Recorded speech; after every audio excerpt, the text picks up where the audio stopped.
Halo, kembali lagi bersama aku Tatiana yang kali ini akan membahas kasus hukum pidana, kasus pembunuhan berencana yang terjadi di negara kita, negara Indonesia pada tahun 2023 lalu. Kasus ini menimpa salah satu mahasiswa dari Universitas Indonesia. Dan pembahasan kali ini akan menggunakan metode 5W1H. Video ini aku buat untuk memenuhi tugas ujian akhir semester dari mata kuliah Sistem Hukum yang diampu oleh Bapak Ar-Rahman Syah Febri, SIP MSc. So, tanpa tunggu berlama-lama lagi, langsung saja kita masuk ke pembahasannya. Ini adalah kasus pembunuhan berencana yang melibatkan hubungan senior dan junior di lingkungan kampus. Namun, masalah ini tidak ditimbulkan karena adanya kegiatan senioritas, melainkan pelaku merasa iri kepada korban sehingga berambisi untuk menguasai apa yang dimiliki oleh korban. Penghabisan nyawa ini dilakukan pelaku dengan cara menusuk korban berkali-kali dengan pisau lipat, dan tidak sampai di situ saja, pelaku juga mencuri barang berharga milik korban. Pelaku dan korban sama-sama merupakan mahasiswa jurusan Bahasa Rusia dari Fakultas Ilmu Pengetahuan Budaya Universitas Indonesia. Pelaku bernama Ataf Fasalia Arnika Basya, kerap dipanggil Ataf, berusia 23 tahun. Sedangkan korban bernama Muhammad Naufal Zidan yang berusia 19 tahun. Setelah diselidiki dan diinterogasi oleh pihak berwajib, diketahui bahwa alasan Altaf menghabisi nyawa Naufal dikarenakan Altaf iri atas pencapaian Naufal. Tidak hanya itu, pelaku juga mengaku bahwa sedang terlilit hutang pinjaman online dan kripto sebesar 80 juta rupiah serta tunggakan iuran kelas, sehingga muncul pikiran dari Altaf untuk menguasai harta benda milik Naufal agar bisa terlepas dari lilitan pinjaman online. Sebelumnya, hubungan keduanya baik-baik saja, bahkan sebelum kejadian keduanya sempat mengobrol seperti biasa. Sehingga, hal ini menunjukkan bahwa alasan penghabisan nyawa korban pure karena adanya rasa iri dari pelaku dan ingin menguasai harta benda milik korban. Penghabisan nyawa ini terjadi di kosan tempat Naufal tinggal, tepatnya di Jalan Plakali Raya Kukusan Beji, Depok, Jawa Barat, pada hari Rabu 2 Agustus 2023 pukul 18.30 waktu Indonesia Barat. Sedangkan jasad korban sendiri ditemukan 2 hari setelahnya, tepatnya pada tanggal 4 Agustus 2023 pada pukul 19.15 waktu Indonesia Barat.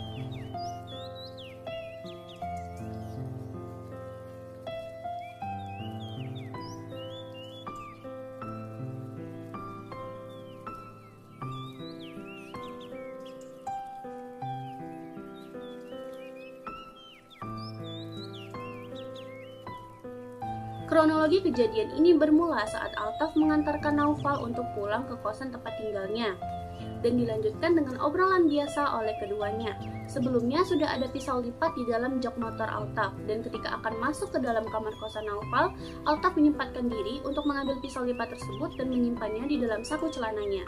Setelah mengobrol di kamar Naufal, Altaf berpura-pura hendak pulang, dan pada saat itulah Altaf mengeluarkan pisau lipat miliknya dan mulai menusuk bagian badan Naufal. Naufal selaku korban sempat melawan dengan menggigit tangan Altaf, namun justru Altaf semakin gencar menikam korban pada area leher dan dada. Setelah berhasil menghabisi nyawa Naufal, Altaf kemudian pergi untuk mencari plastik berukuran besar dan juga kapur barus. Altaf membungkus jasad Naufal dengan plastik tersebut dan menyembunyikannya di bawah kolong tempat tidur Naufal. Altaf juga menyebarkan kapur barus agar bau amis dari jasad Naufal tidak tercium sampai keluar. Tidak hanya menghabisi nyawa, namun Altaf juga mencuri beberapa barang milik korban, yaitu laptop, dompet, dan handphone milik korban. Pada hari yang sama, keluarga Naufal merasa kesulitan untuk menghubungi Naufal, sehingga muncul sebuah kecurigaan. Namun, ketika menghubungi pihak kosan untuk mengecek kamar Naufal, pihak kos berspekulasi bahwa Naufal menginap di rumah temannya. Barulah 2 hari kemudian, tepatnya pada tanggal 4 Agustus, paman korban, Teguh, dimintai orang tua Naufal untuk mengecek secara langsung kosan tempat Naufal tinggal. Dan betapa terkejutnya Teguh ketika melihat kondisi kosan Naufal yang berantakan dan menemukan beberapa kapur barus berserakan. Setelah ditelusuri, barulah Teguh menemukan plastik hitam besar di bawah tempat tidur Naufal dan segera melaporkan temuannya itu kepada pihak berwajib. Setelah mendapat laporan penemuan mayat, kepolisian langsung mengunjungi TKP dan mencari keterangan saksi. Hingga kurang dari 3 jam, pihak kepolisian berhasil membekuk Altaf. Hakim menyatakan Altaf bersalah dan terbukti melanggar pasal 340 KUHP yang berbunyi, barang siapa dengan sengaja dan dengan rencana terlebih dahulu merampas nyawa orang lain diancam karena pembunuhan dengan rencana dengan pidana mati atau pidana penjara seumur hidup atau selama waktu tertentu paling lama 20 tahun. Sehingga, hakim memutuskan untuk memberikan hukuman penjara seumur hidup kepada Altaf. Terdakwa dinyatakan bersalah dan dihukum dengan pidana penjara seumur hidup, ujar Kepala Seksi Intelijen Kejaksaan Negeri Depok M. Aris Ubaidillah dalam keterangan yang diterima Kamis 2 Mei 2024. Putusan hakim dibacakan oleh Ana Agung Nike Brahmaputra sebagai Ketua Majelis bersama hakim anggota Dwi Elia Rahma Sulistiawati dan Yulia Marhaena. Perkara ini sudah diputus pada Rabu 24 April 2024. Namun, vonis ini berbeda dengan tuntutan dari jaksa penuntut umum. Altaf sebelumnya dituntut hukuman mati, sehingga jaksa keberatan dengan keputusan itu dan mengatakan bahwa hukuman itu tidak akan memberikan efek jera. Oleh karena itu, penuntut umum akan mempertimbangkan untuk mengajukan upaya hukum banding agar putusan vonis mati dapat dipertimbangkan kembali di tingkat banding. Jika menempatkan diri sebagai keluarga korban, tentunya hukuman ini tidak sepadan, karena pelaku dengan sangat tega menghabisi nyawa korban yang notabene adalah temannya sendiri di lingkungan kampus. Bahkan korban bukan hanya menganggap pelaku sebagai senior, tetapi juga menganggap pelaku sebagai teman seperjuangannya. Tidak hanya itu saja, pelaku juga mencuri beberapa barang milik korban, walaupun barang tersebut belum sempat diperjualbelikan dikarenakan rasa ketakutan yang terus menghantui pelaku. Namun, hal ini juga melanggar pasal 362 KUHP yang berbunyi, barang siapa mengambil barang sesuatu yang seluruhnya atau sebagian kepunyaan orang lain dengan maksud untuk dimiliki secara melawan hukum diancam karena pencurian dengan pidana penjara paling lama 5 tahun atau pidana denda paling banyak Rp900.000. Dan menurut saya pribadi, hukuman penjara seumur hidup ini sudah sepadan. Namun ada ketakutan besar bahwa pelaku bisa saja mengajukan banding kebebasan bersyarat kepada pihak berwajib agar hukumannya dikurangi. Saya di sini berpendapat bahwa hukuman mati untuk pelaku masih bisa dipertimbangkan oleh jaksa penuntut umum.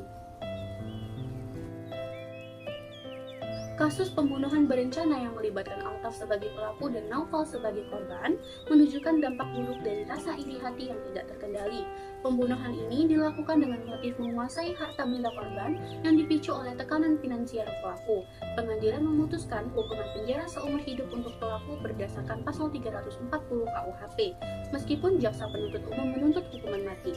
Vonis ini menuai pro dan kontra, khususnya dari pihak keluarga korban dan penuntut umum yang merasa hukuman mati lebih layak diberikan. Kasus ini menjadi pelajaran penting tentang pentingnya pengelolaan emosi, tekanan hidup, dan rasa iri yang sehat. Edukasi tentang kesehatan mental dan nilai moral perlu diperkuat, terutama di kalangan mahasiswa yang rentan terhadap tekanan hidup.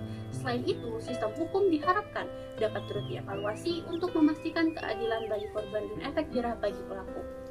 Kasus ini mengingatkan kita bahwa rasa iri dan tekanan hidup dapat menjerumuskan seseorang ke jalan yang salah jika tidak ditangani dengan bijaksana.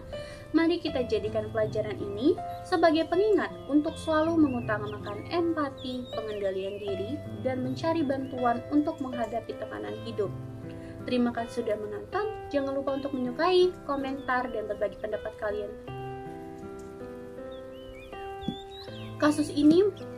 Kasus ini mengingatkan kita bahwa rasa iri dan tekanan hidup dapat menjerumuskan seseorang ke jalan yang salah jika tidak ditangani dengan bijaksana.